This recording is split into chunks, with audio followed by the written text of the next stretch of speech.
আসসালামু আলাইকুম my lovely viewers, welcome to my video. কেমন আছেন সবাই? আমরা আলহামদুলিল্লাহ ভালো আছি। আজকে আরেকটা নতুন রেসিপি নিয়ে চলে আসলাম। আজকে সন্ধ্যার নাস্তায় বানিয়েছিলাম চিকেন শিক কাবাব। এই শিক কাবাবটা ঘরে একদম রেস্টুরেন্টের মতোই তৈরি করে নেওয়া যায়, খুব সহজ ও সাধারণ মশলায়। তো চলুন দেখে নেওয়া যাক। এখানে চিকেনটা আমি দেখতেই পাচ্ছেন আপনারা, একটু লম্বাটে করে আর একটু পাতলা করে, খুব বেশি মোটাও না খুব বেশি পাতলাও না, মিডিয়াম সাইজ করে কেটে নিতে হবে। এখানে আমি চিকেনের ব্রেস্ট পিসটা নিয়েছিলাম, কারণ এই রান্নাটা সলিড মাংস দিয়ে করা হয়। এখন আমি এক টুকরো লেবুর রস দিয়ে দিলাম, আর চিকেনে দিয়েছিলাম লবণ আর বেকিং সোডা। এই বেকিং সোডাটা দিলে চিকেনটা অনেক বেশি সফট হবে আর জুসি হবে।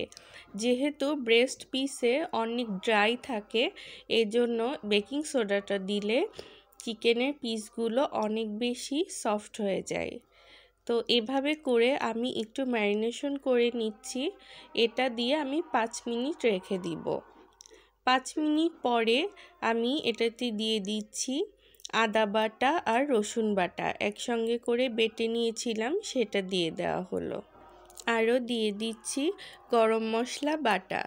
এখানে আমি দারুচিনি, এলাচ আর লবঙ্গ একসাথে নিয়ে বেটে নিয়েছি।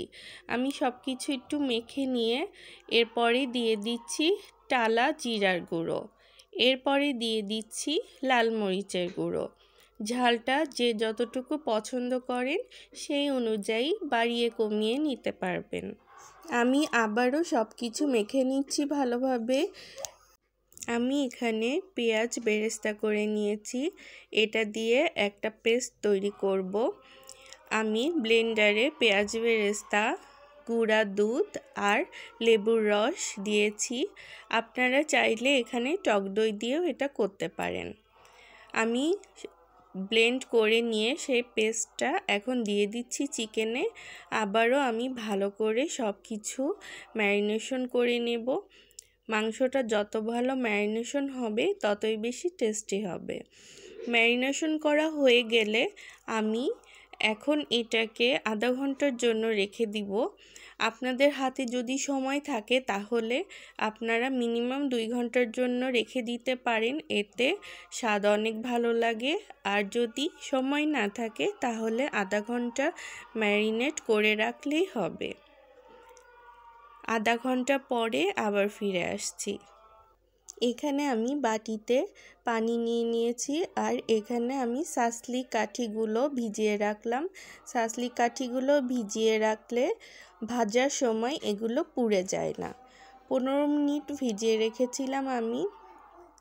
আমার মাংসটা ম্যারিনেশন করা আধা ঘন্টা হয়ে গিয়েছে। এখন আমি এটাতে কিছুটা ফুড কালার দিলাম। এটা টোটালি অপশনাল, আপনারা না চাইলে নাও দিতে পারেন, না দিলেও এটা খুব সুন্দর তৈরি হবে। আমি একটু কালার আসার জন্য এই ফুড কালারটা ইউজ করলাম। এখন আমি সাসলি কাঠিতে এই চিকেনগুলোকে গেঁথে নিব সুন্দর করে। আপনারা খেয়াল করলেই দেখতে পারবেন আমি কিভাবে গেঁথে নিচ্ছি। এটা জাস্ট সেলাই যেরকম করে কাপড়, জাস্ট ওই রকম করে সাসলি কাঠিগুলোতে গেঁথে নিতে হবে। মনে করতে হবে সাসলি কাঠি সুই আর চিকেনগুলো হচ্ছে কাপড়। ঠিক এভাবে সুই সুতার মতো আপনারা গেঁথে নেবেন। গেঁথে ভেতরে দিয়ে ভালোভাবে হাত দিয়ে চেপে চেপে দিতে হবে। এটা যদি আপনি ভালোভাবে চেপে না দেন তাহলে ফ্রাই করার সময় ভালো করে চারিদিকে ফ্রাই করতে পারবেন না, অসুবিধা হবে, তখন মাংসগুলো ঘুরে ঘুরে যাবে। এই যে আমি আর একটা টুকরা নিয়েও এইভাবে সুই সুতার মতো গেঁথে নিচ্ছি। একদম রেস্টুরেন্টে যেরকম চিকেন শিক কাবাবগুলো তৈরি করা হয় এটা ঠিক সেম ওরকমই। এই যে আমি একটা করে নিলাম। আমি এবার বাকিগুলো একে একে ঠিক একই পদ্ধতিতে করে দেব। আপনারা 2 টুকরা বা 3 টুকরা ইচ্ছা মতো মাংস দিয়ে এটা করে নিতে পারেন। আমি এক একটা স্টিকে 3 টুকরা করে মাংস নিয়ে গেঁথে নিয়েছি আর হাত দিয়ে চেপে চেপে একটু টাইট করে নিয়েছি ভাজার সুবিধার জন্য। এখন আমি ফ্রাই করতে চলে যাব। এখানে কড়াইতে আমার বেবির জন্য আমি ঝাল ছাড়া চিকেন ফ্রাই করে নিয়েছিলাম, সেই কড়াইতেই আমি এই শিক কাবাবগুলো ফ্রাই করে নিব। আমি তেলের ভেতরে দিয়ে দিলাম কাবাবগুলো, আর এটা একটু হাই হিটে ফ্রাই করতে হবে, আর একটু ঘুরিয়ে ঘুরিয়ে ফ্রাই করবেন।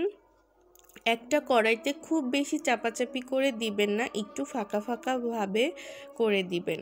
আর চারিদিকে ঘুরিয়ে ঘুরিয়ে ফ্রাই করলে আপনার শিক কাবাবের শেপটা অনেক সুন্দর আসবে আর চারিদিকে ভালোভাবে ফ্রাই হবে। এক পাশ হলে আমি আরেক পাশে উল্টে দিয়েছি। চেষ্টা করবেন যে হাই হিটে ফ্রাই করে নিতে, কারণ হাই হিটে না দিলে চিকেন থেকে অনেক পানি বের হবে, তখন কাঠি থেকে চিকেনগুলো খুলে খুলে চলে আসবে। যে আমি এভাবে করে চিকেন কাবাবগুলো চারিদিকে ভেজে নিচ্ছি। এভাবে করে ফ্রাই করে নিলে অনেক বেশি টেস্টি হয়, চিকেনটা চারিদিক থেকে সমানভাবে ফ্রাই হয়। এইটা খেতে কোনো অংশে রেস্টুরেন্টের শিক কাবাবের থেকে কম হবে না। আমাদের ভিডিও যদি আপনাদের ভালো লেগে থাকে তাহলে অবশ্যই লাইক কমেন্ট করে জানাবেন। আর যারা আমার ভিডিও নিয়মিত দেখেন, আমাকে সাপোর্ট করছেন, তাদের প্রতি আমি আন্তরিকভাবে কৃতজ্ঞ।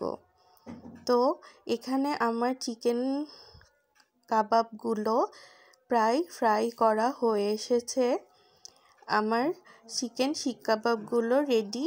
এবার আমি তেল থেকে উঠিয়ে নিব। দেখেন একটা কালো কালো পোড়া পোড়া ভাব চলে আসছে। এই সময় বুঝে নিতে হবে যে চিকেন শিক কাবাবগুলো হয়ে গিয়েছে, আর বেশি ফ্রাই করার প্রয়োজন নেই। এখন আমি তেল থেকে উঠিয়ে নিলাম। এখন আমি মাঝারি সাইজের 2 টুকরা কয়লা চুলাতে গরম করে নিয়েছি, আর এখানে আমি কাবাবটা চারিপাশ দিয়ে পিরিচ বসিয়ে দিয়েছি একটা। এখন এই কয়লার টুকরোগুলো দিয়ে দিলাম, গরম কয়লার টুকরো। এর ওপরে আমি সয়াবিন তেল দিয়ে দিব, আপনারা চাইলে ঘিও দিতে পারেন। তেল দেওয়ার ফলে কয়লা থেকে অনেক ধোঁয়া ওঠা শুরু হয়েছে। এখন আমি ঢাকনা দিয়ে এটা ঢেকে রাখবো আধা ঘন্টার জন্য, তাহলে কাবাবটিতে একটি স্মোকি ফ্লেভার আসবে। আপনারা চাইলে এটা স্কিপও করতে পারেন, কোনো অসুবিধা নেই। রেস্টুরেন্টের টেস্ট পেতে হলে এই কয়লা দিয়ে যদি একটু স্মোকি করে নেওয়া যায় তাহলে অনেক বেশি ভালো লাগে খেতে। তো একদম রেডি আমার চিকেন শিক কাবাব। কেমন লাগলো ভিডিওটি কমেন্ট করে জানাবেন। ভালো থাকবেন, সুস্থ থাকবেন। আল্লাহ হাফেজ।